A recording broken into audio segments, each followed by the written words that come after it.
A Naughty Dog é uma empresa de grande peso no mercado de jogos mundiais. Ela é a mesma empresa que produziu clássicos como as trilogias Donkey Kong Country no Super Nintendo e Crash no PlayStation.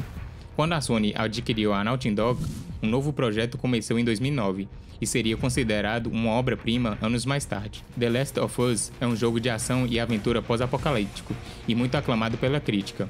O jogo é considerado por sua jogabilidade intensa, enredo emocional e gráficos impressionantes. Jovem Hero, eu sou o Jeffin e sejam bem-vindos ao Histórias de Herói.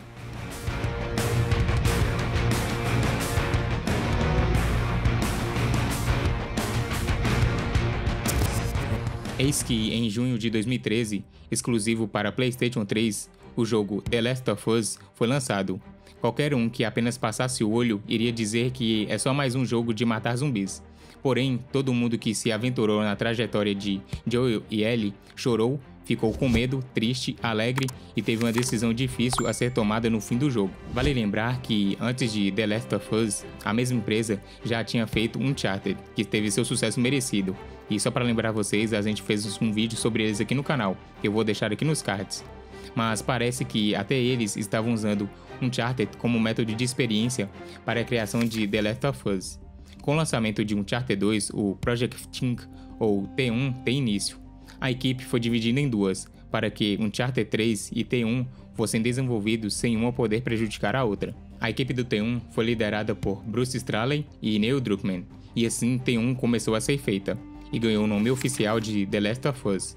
Neil Druckmann foi contratado em 2004 por conta do seu talento com desenhos, e também porque ele estava na Universidade Carnegie Mellon, onde foi incumbido de criar um jogo eletrônico que seria apresentado para Jorge Romero em uma competição, e ele mesmo escolheria o vencedor. Druckmann queria fazer uma mistura do jogo Ico com o Apocalipse Zumbi, como uma referência à Noite dos Mortos-Vivos, do próprio avaliador da competição.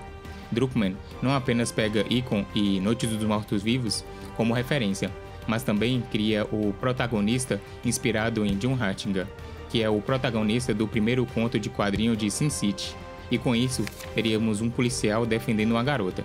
A ideia de Druckmann não ganhou a competição, mas quando ele foi para a Naughty Dog, desenvolveu ainda mais a sua ideia, e com isso, The Last of Us começou a ganhar mais corpo. Na ideia inicial, a infecção iria ser transmitida através das mulheres. Claro que essa ideia foi deixada de lado, logo que foi pensada por ser uma ideia misógina. E depois de quebrar a cabeça, em um documentário sobre Cordyceps, ficou decidido o que infectaria os seres humanos. No jogo, o fungo teria evoluído e passou a infectar humanos e causar o apocalipse daquelas criaturas. Bruce Straley e a equipe decidiu não focar o jogo na doença, mas no resultado dela para a humanidade. E isso faria com que eles desenvolvessem melhor as relações humanas dentro do jogo, especialmente entre Joel e Ellie.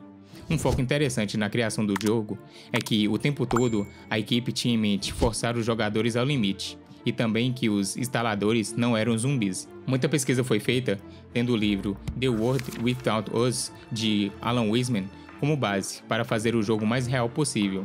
E de pesquisa em pesquisa, a epidemia de gripe espanhola que aconteceu em 1918 foi escolhida como base para a proliferação, e também para mostrar como os seres humanos são capazes de se tornarem paranoicos ao passo de desenvolverem a capacidade de autopreservação. E Druckmann ainda pega a epidemia de poliomielite, que ocorreu em 1880, como base para mostrar como funciona a influência das classes, e como essas classes colocam a culpa em tudo e todos para justificar um desastre. Para fechar a trindade, Bruce Straley e Neil Druckmann fazem parceria com Amy Hennig, que foi a roteirista-chefe e diretora criativa da trilogia de Uncharted. Os dois diretores buscarão abranger temas complexos como amor, redenção, lealdade, caráter e entre outros temas. Buscando se aproximar ao máximo da nossa realidade, os gráficos do jogo são sensacionais, transportando o jogo para um mundo pós-apocalíptico de The Last of Us. E brincar com os sentimentos desses jogadores, porque a todo tempo jogando, Joel e Ellie são colocados em situações que mostram o melhor e o pior do ser humano, mesmo à beira de sua extinção. The Last of Us foi um sucesso grande o suficiente para transcender o PlayStation 3. Ele ganhou uma versão para PlayStation 4 e também para o PlayStation 5, tendo apenas alterações de gráfico de uma versão para outra. The Last of Us também ganhou uma sequência no PlayStation 4, que teve grande sucesso. Na história, Joel é um homem amargurado que vive numa época pós-pandemia e pós-morte da sua filha. Ele faz alguns serviços em troca de dinheiro, e em um desses serviços, ele tem que guiar uma garota até um centro de pesquisa, porque essa garota de nome Ellie foi mordida por um infectado, e ela não morreu e nem se transformou, ou seja, Ellie pode ser a salvadora do planeta. O problema é que outras pessoas também sabem disso e querem colocar as mãos em Ellie, enquanto outras querem apenas matar os dois. Mas a trajetória faz com que Joel aos poucos se torne aquele pai amoroso que foi um dia antes da morte de sua filha. Joel passa a ver Ellie como sua filha, e no fim do jogo, quem chegou ao fim do jogo sabe a decisão difícil a ser tomada, e quem não chegou vai jogar para descobrir. Muita gente vê The Last of Us como uma obra-prima, e muita gente também vê como o melhor jogo de todos os tempos, mas o que sabemos é que dentro da nova geração, The Last of Us, sem sombra de dúvida, está no mínimo no top 3 de melhores jogos. Além do jogo de videogame, The Last of Us também ganhou uma série em quadrinhos para Dark Horse e também uma série pela HBO Max, que inclusive ela acaba de ser lançada, e até o momento estou gostando pra caramba. Jovem Hero, me diz aqui nos comentários o que você está achando da série. Então muito obrigado por ter me acompanhado até aqui, agora aproveita e já se inscreve no canal e deixa o seu like se você tiver gostado desse conteúdo. Espero você no próximo vídeo. Aquele abraço. Fui!